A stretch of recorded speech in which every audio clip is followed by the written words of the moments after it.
আসসালামু আলাইকুম ওয়া রাহমাতুল্লাহ। দেশের প্রধান প্রধান দৈনিক পত্রিকার শিরোনামে উঠে আসা শীর্ষ সংবাদগুলো নিয়েই হাজির হলাম আপনাদের সামনে। আশা করি সাথেই থাকবেন।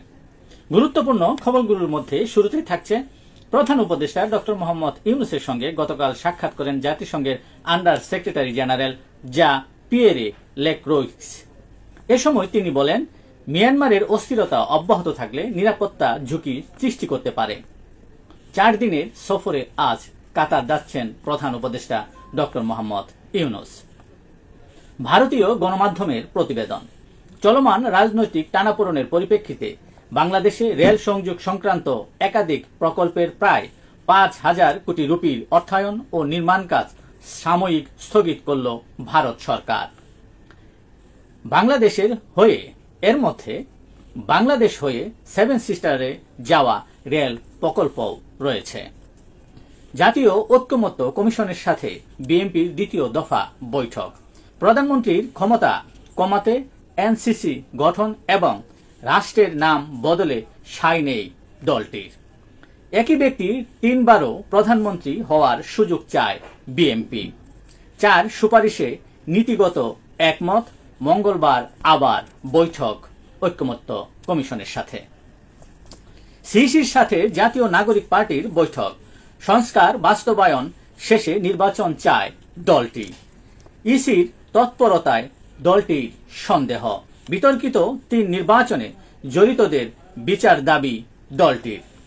ইসি অবৈধ আইনে গঠিত হয়েছে বলেও জানায় দলটি। ইসি থাকলে থাকবে, না থাকলে নেই বলে মন্তব্য করেন নাসিরউদ্দিন পাটোয়ারি। ইসি গঠনে বৈধতার প্রশ্ন তোলা অপ্রাসঙ্গিক বলে জানান সাইফুল হক।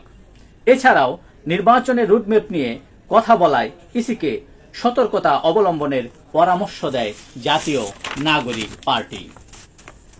সরকার দেশের 50% মানুষকে বাদ দিয়ে সংস্কার প্রস্তাব করছে বলে মন্তব্য করেছেন জাতীয় পার্টি চেয়ারম্যান জিএম কাদের।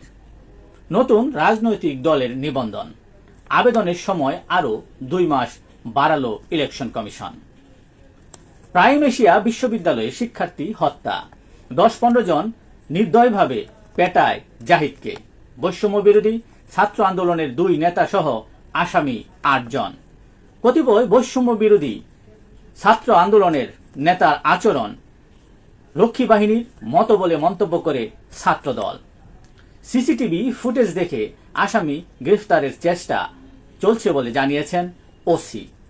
অপপ্রচার চালানো হচ্ছে বলে মন্তব্য করেন বৈষম্য বিরোধী ছাত্র আন্দোলনের মুখপাত্র উমামা ফাতেমা। যুক্তরাষ্ট্রে ট্রাম্প প্রশাসনের অভিবাসন নীতি, 31 বাংলাদেশিকে ফেরত পাঠিয়েছে যুক্তরাষ্ট্র। এর মধ্যে 30 জন পুরুষ ও 1 জন নারী। বিশেষ নিরাপত্তায় পাঠানো হয় 3 জনকে, কাউকে হাতকড়া পরানো হয়নি। সারা দেশে 50 পলিটেকনিক ইনস্টিটিউটের মহা সমাবেশ, কঠোর কর্মসূচির হুঁশিয়ারি। ক্রাফট ইনস্ট্রাক্টরদের পদোন্নতি সংক্রান্ত হাইকোর্টের রায় স্থগিত। দেশের প্রধান প্রধান দৈনিক পত্রিকার শিরোনামে উঠে আসা আন্তর্জাতিক খবরগুলোর মধ্যে শুরুতেই থাকছে যুক্তরাষ্ট্র জুড়ে ট্রাম্প বিরোধী ফের হাজারো মানুষের বিক্ষোভ। ট্রাম্প প্রশাসনের বিরুদ্ধে চীনা ও ভারতীয় শিক্ষার্থীদের মামলা। গাজায় ইসরায়েলি হামলায় প্রাণ গেল 33 ফিলিস্তিনির, লেবাননে নিহত 2 জন। ক্ষমতায় যতদিন হামাস ততদিন যুদ্ধ চলবে বলে জানিয়েছে ইসরায়েলি নেতা নেতানিয়াহু। দিনে 1 বেলারও কম খেয়ে বেঁচে আছে ফিলিস্তিনি শিশুরা। ইস্টার যুদ্ধবিরতি লঙ্ঘন, পাল্টাপাল্টি অভিযোগ রাশিয়া ও ইউক্রেনের। এখানে উল্লেখ্য যে রাশিয়ার প্রেসিডেন্ট পুতিন একতরফাভাবে যুদ্ধবিরতির ঘোষণা দিয়েছিলেন। ওয়াকফ সংশোধনী আইন, ভারতে লাখো মানুষের বিক্ষোভ, ব্ল্যাক আউট সহ বড় সমাবেশের ডাক। বিজেপি আরএসএসকে দুষলেন মমতা বন্দ্যোপাধ্যায়। কালো আইনের বিরুদ্ধে জনগণ লড়াই করতে প্রস্তুত বলে জানায় ওআইসি।